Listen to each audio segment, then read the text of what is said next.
Hello everyone, it's Ian here from Create Your Life Story. Here we have Hindenburg. Hindenburg is a great little editing program that I've been using for some time. Up until recently I've been using only the basic program, which is completely free. As you can see, it comes from the good people at Nasaka. The link is also over on the site. If you want to go to createyourlifestory.com, you'll be able to get a link directly to this page. But what I love about Hindenburg is its simplicity. Hindenburg is designed for editing voice, primarily aimed at journalists, whereas the other programs are trying to be friendly to all situations, primarily music producers, and with music in mind, they tend to be a little bit heavy. Let's have a little bit of a look at the program now. As you can see, what we've got is simply 4 tracks. You can have more tracks if you want them, but at the moment that comes when you open the program with 4 tracks. And I've already pre-recorded some audio which I've dropped in here already to show you the functionality of it. Let's make it a little bit larger. We'll just zoom in a bit so that we can see all the audio that we've got here. Now I just want to show you how quick and easy it is to do some editing in this program. Let's have a little bit of a listen to what we've got here. Well, here I am recording as I sit in the park beside the Brisbane River. And this really is just a little example of a recording that's outside with a little bit of background sound from the city around me. I just jumped to there. There are really lots of possibilities, things that you can do. So you can see already that we need to do a little bit of tidying up. So let's just remove this little piece of audio here that is left in there. We can simply just delete that by clicking on Cut, and it's removed, simply like that, and the timeline shifts. Did you notice that there was a little bit of distracting noise at the front end? Well, what we'll do is we'll just bring that up here so that we reduce some of that initial bit of mucking about. Let's have a listen again. Well, here I am. Okay, that's great, isn't it? So let's maybe have our little fade in. So what we'll do is we'll grab this corner and we'll drag this across like this, and now we've got a little bit of a fade in. Well, here I am recording. Okay, a little bit better already. Let's come up here around me and listen to this pause. There are really lots of possibilities. Did you hear the little beep at the beginning of take 3? Let's just put our cursor there, and what I'm going to do is I'm going to do a Command B on my keyboard, which will actually do that, and then what we can do is we can simply delete that by pressing the delete key. Now what we have to do is we need to move that to the left. If I click on the main piece of audio here, I can just slide that and it will butt up against it. Nice and simple. It means that editing is very, very quick. Let's have a listen now. Sound from the city around me. There are really lots of possibilities, things that you can do to make it sound a little bit different. Like maybe you might want to put a bit, clean. Now notice I've had a bit of a fluff there. Now what I'd like to do now is I'd like to zoom in a little bit more. So I'll just click on this a few times and I'll zoom in. I think this is where I had the error. So I'm going to put a couple of marks here. I'm going to put an in mark by clicking on the I button on my keyboard, and I'm going to click on an out mark by putting one there. Now if I do a cut, it'll remove it and it'll shunt to the left.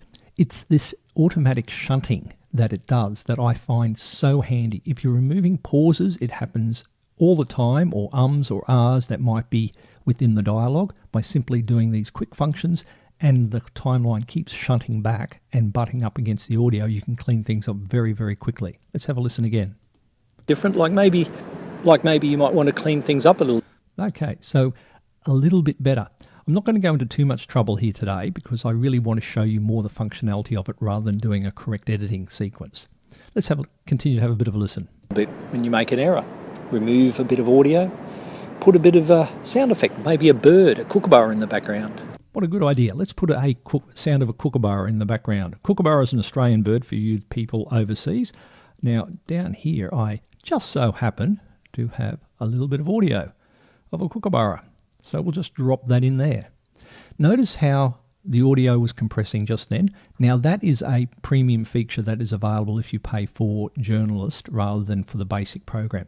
What's so brilliant about it is it actually brings the level down so that it's appropriate, so that it's not over-modulating when you export it. This, because it's going to be a background effect, will still be far too loud. Let's have a listen. So that it sounds a little bit different. So That's obviously far, far too loud. So let's bring it right down. Maybe even make it sound like And a bit more. you're walking along a path, a gravel path, even though you're sitting. Okay, that's sounding a lot better. Now, it's a little bit too long, so let's bring that right back to here, and we'll take the top there, and we might put a bit of a fade in, and a fade out. Let's have a bit of a listen to it now. Put a bit of a sound effect, maybe a bird, a kookaburra in the background, so that it sounds a little bit different. Maybe even make it sound like walking along a path, a gravel path, even though you're sitting stationary. So let's actually do that. Let's put the gravel path in there so it sounds like I'm doing some walking. And here it is here, so we'll just drop that onto this track. Notice it's doing the compression again. Now I know that this is going to be way too long, so let's just bring that right up to here. We'll do an automatic fade there, and I know that I want to bring that down a bit. And we'll bring this right back here.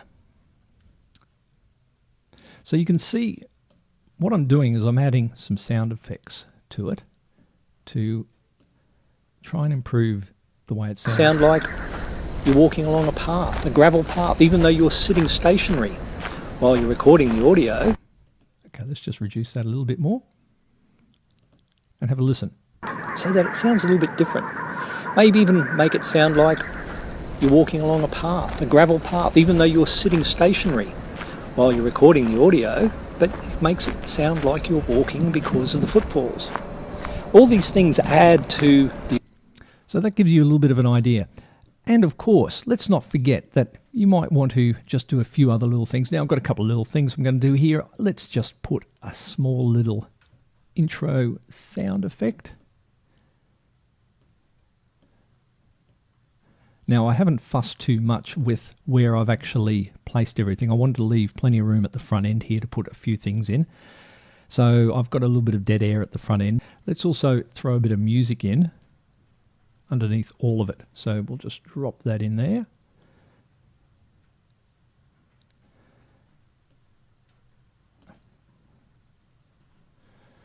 Zoom out so I can have a bit of a look at it. What we're going to do is we're going to have the music about there. I'm going to reduce this down. I'm going to fade that out.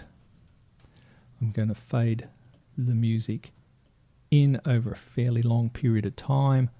Let's just zoom in a bit. Pretty sure I want to bring that down a bit. Systems online. Well, here I am recording as I sit in the park beside the Brisbane River. And this really is just a little example of a recording that's outside with a little bit of background sound from the city around me. There are really lots of possibilities, things that you can do to make it sound a little bit different, like maybe you might want to clean things up a little bit when you make an error. Remove a bit of audio, put a bit of a sound effect, maybe a bird, a kookaburra in the background, so that it sounds a little bit different. Maybe even make it sound like you're walking along a path, a gravel path, even though you're sitting stationary while you're recording the audio, but it makes it sound like you're walking because of the footfalls. All these things add to the audio to make it sound a little bit different. And if things sound a bit strange because you have a passing train,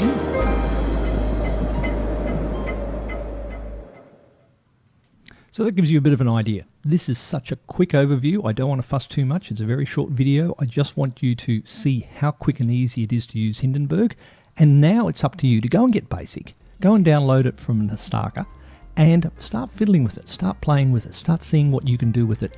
Editing is far, far easier than you think, and you can do so much with it and create an atmosphere that will be bigger and better than what you could if you just leave it with base raw audio that is completely unedited. Go on, give it a go. This is Ian. Bye-bye for now.